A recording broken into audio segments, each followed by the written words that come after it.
This is the only plan in the state for voting hours that we could get consensus from Democrats and Republicans on. It calls for early voting Monday through Friday, 8 to 5 for the 4 weeks in October, as well as the last Saturday in October and the first Saturday in November, 8 to 4. But critics, including Peg Rosenfield of the League of Women Voters, say there should be evening hours, as well as some Sundays.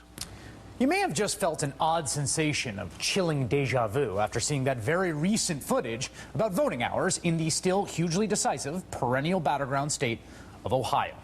Because just like in those Terminator movies, when the seemingly defeated cyborg rises up to keep on terminating, the cold, calculating attempt to restrict voting has risen once again in the state of Ohio.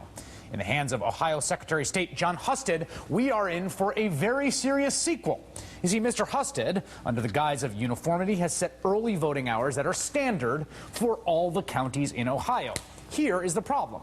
The more populous counties really do need weeknights and extra weekend days to offer everyone a chance to vote without disastrously long lines. Here's Peg Rosenfield of the League of Women Voters.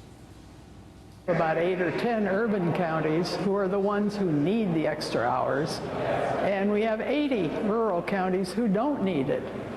So I'm sure the rural counties are perfectly happy with these hours, and the urban counties have been outvoted. And that gets to the heart of the problem. It is an unfortunate fact that in these pitched battles over voting rights, only one party has a clear political incentive to restrict how many people vote. It's the Republican Party. Because, more or less, higher turnout always favors Democrats, and so Republican state majorities around the country have every interest to restrict the availability of the vote. And it's precisely what they've set about doing.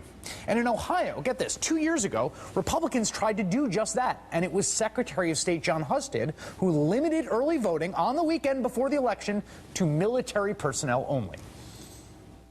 Jon Husted has to feel like a twisted pretzel right now. The election is 5 weeks from the day, and he's been hammered with disagreements over the hours of early in-person voting and voting the weekend before the November 6th election. Husted bristles at the suggestion he's trying to suppress voter rights. So it's a lot easier to vote in Ohio than it is in most states, and frankly, people should pipe down the rhetoric. The state Democratic Party and the Obama campaign, armed with lawyers, fought back and filed a lawsuit. And a federal judge intervened, ordering the state to give all voters the right to cast their ballots in person on the final 3 days before the election day, including that Sunday. The U.S. Supreme Court rejected an appeal by Republicans. That was the precedent. Normal politics at the state level are no protection for the interests of voters who tend to be excluded by these voting restrictions. Those rights, as we've learned in case after case, not the least of which in Ohio 2 years ago, those rights must be protected by the courts.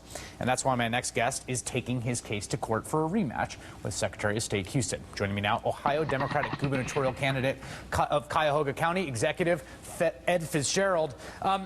Ed, Husted says, look, we've got a ton of early voting, and Republicans in the state are saying it's very expensive to keep this open. They're also saying this is bipartisan consensus. We solicited opinions. What's your beef here? Well, you know, we're not really dealing with this problem in a vacuum. We know what happens when we don't have extensive early voting in Ohio, because you have the videotape. The world has a videotape of what it looked like in 2004 in Ohio when we didn't have evening voting, when we didn't have voting on the Sunday before elections. And this is predictable what's going to happen. And so there is clearly been a consensus among the voters themselves that they want to have these expanded hours because they've been using them in overwhelming numbers. And Chris, it's been working. I mean, we've had several elections in a row where we haven't had long lines at the polls, where people have been able to exercise their franchise. The problem, I think, from the Republican point of view is they haven't always gotten the results from those elections that they want, and so they're changing the rules again. Oh, I want to play you the Ohio GOP chairman who appeared on our air earlier today to make the argument that it was too costly. Take a listen. Having government offices open on weekends is an unusual thing. Try to go to the post office on a weekend, or try to go visit your congressman's office on a weekend on a Sunday. They're almost never open. Having to pay these folks overtime, all of this burden falls on the local elections officials. They're the ones who came to us. They're the ones who came to the Secretary of State and to the legislature and asked for some relief. Your response to that? is just absolutely absurd. First of all, how do you put a price tag on democracy? We know what happens when we don't fund these things appropriately. The state has a $60 billion plus budget. They can't find a way to help fund this. I mean, the ironic thing is, Chris, is that those counties that said that they would pick up the cost, like my county, one of the things that this legislation does is it actually prevents us from spending our own money that we've budgeted for these exact same purposes. Wait, repeat that again?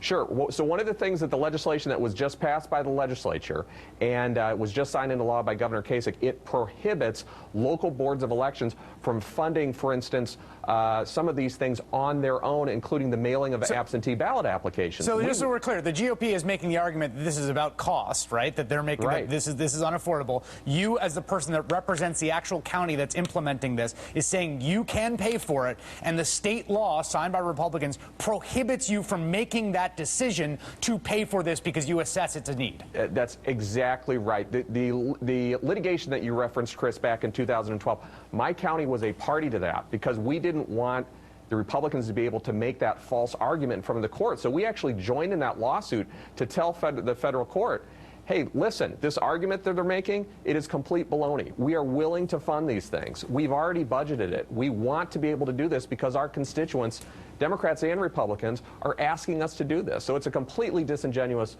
argument on their part, and they know it. What is the argument you're making in the lawsuit here? What is the constitutional or statutory claim you're making before the court?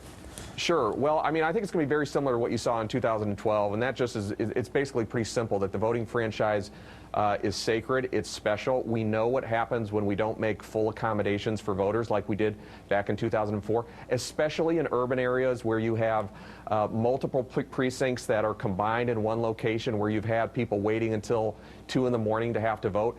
Their franchise, Chris, is effectively denied by these long lines at the polls. And we know this is a disease that we know what the cure is for. Right. And we have a chance to do it, and we should be allowed to do so. Cuyahoga County Executive Ed Fitzgerald, also a gubernatorial candidate in that state. Thank you so much. Thank you. Okay, coming up. What I think it is with the DNC, with others both in the state and across the country, is they desperately want something negative to happen in Wisconsin. The reality is we're going to stay focused on the things we were elected to do. Staying focused on the things we were elected to do, like, oh, I don't know, mocking welfare recipients when you were running for governor, and then running the welfare program into the ground while you were governor? I'll explain next.